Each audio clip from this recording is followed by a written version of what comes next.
В День семьи, любви и верности более 70 калмыцких семей получили медаль за любовь и верность. В связи со сложившейся эпидситуацией большая часть мероприятий прошла онлайн. Всего же в республике было вручено 890 медалей семьям, прожившим в счастливом браке более 25 лет. Все подробности далее. Валерий и Людмила Болдыревы вместе уже 18 лет. Супругов познакомили в 2002 году друзья. И после 3 лет отношений 11 ноября влюбленные сыграли свадьбу.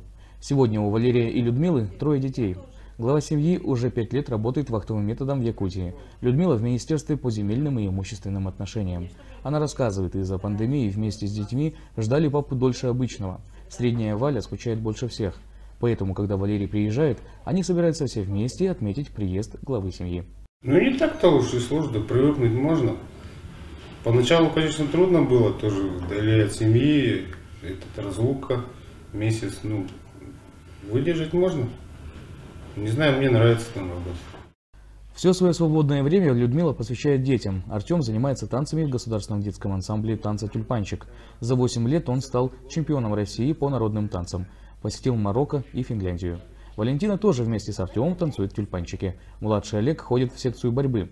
В этом году супруги Болдыревы отметят хрустальную свадьбу. Ну а секрет семейной жизни во взаимопонимании, говорит Людмила. У нас в семье свои традиции, мы всегда вместе встречаем, отмечаем праздники, принимаем гостей. У нас налажен быт. Я дома всегда встречаю своего мужа.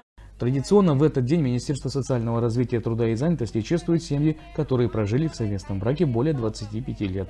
Но в этом году из-за пандемии коронавируса награждение медалями за любовь и верность пройдет в частном порядке. В этом году в условиях пандемии каждый из районов и муниципалитетов выбрал свой формат проведения мероприятия.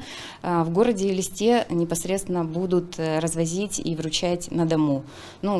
Постараются, безусловно, соблюсти все меры санитарной безопасности, а районы, там часть районов, те, которые приглашают в индивидуальном порядке семью непосредственно в администрацию, кто-то также с выездом на дом.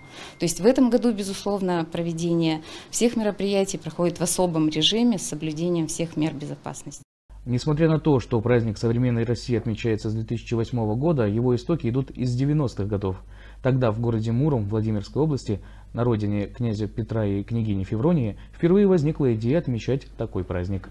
Традиционно в этот день молодые пары предпочитают заключать браки, а многие считают, если сыграть свадьбу в этот день, им будет покровительствовать святые Петр и Феврония.